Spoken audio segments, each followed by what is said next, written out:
Martin, ça va? Ça va très bien. Je disais tout à l'heure avec... oui, ça s'en vient, ça s'en vient. Je disais avec Audrey, il y a eu, avant la carrière d'enseignement, une carrière dans un monde hors des murs de l'université.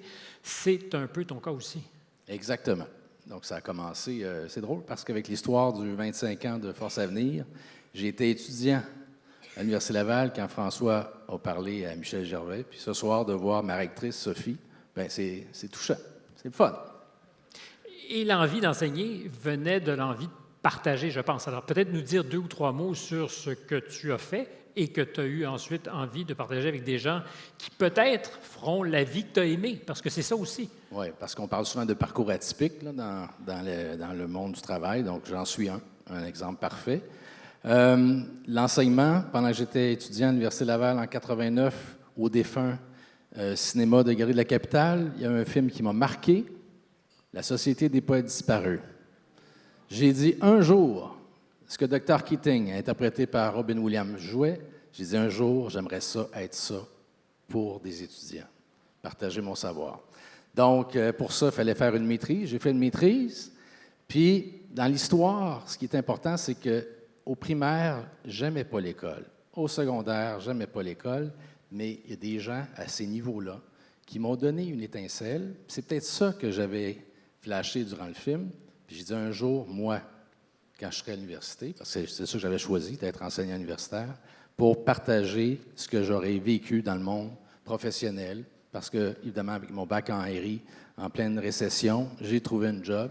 Il y a un patron qui m'a donné ma chance, puis il m'avait dit, Martin, une organisation, ça se développe un individu à la fois.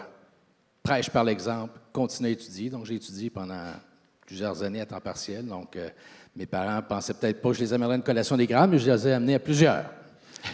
Donc, l'histoire veut qu'aujourd'hui, je suis avec le bagage d'ancien directeur, vice-président ressources humaines.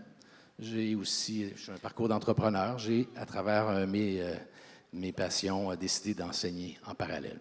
Quelle serait la différence qualitative, la première, quand on enseigne ayant une expérience directe de ce qu'est le job qu'on enseigne, en ayant soi-même pratiqué? Oui, de dire qu'on s'est frappé le nez. Voici le contact direct et brutal de l'expérience pratique. C'est ça, je dirais. Et tu t'es frappé le nez quelquefois? Ah ben oui.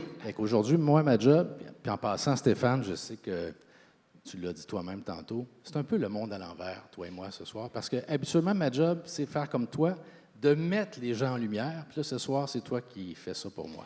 Bien, ça mérite certainement d'être mis en lumière parce que je crois qu'il y a une bourse aujourd'hui qui porte ton nom, donc c'est sans doute que tu as dû faire quelque chose dans la vie qui marchait bien.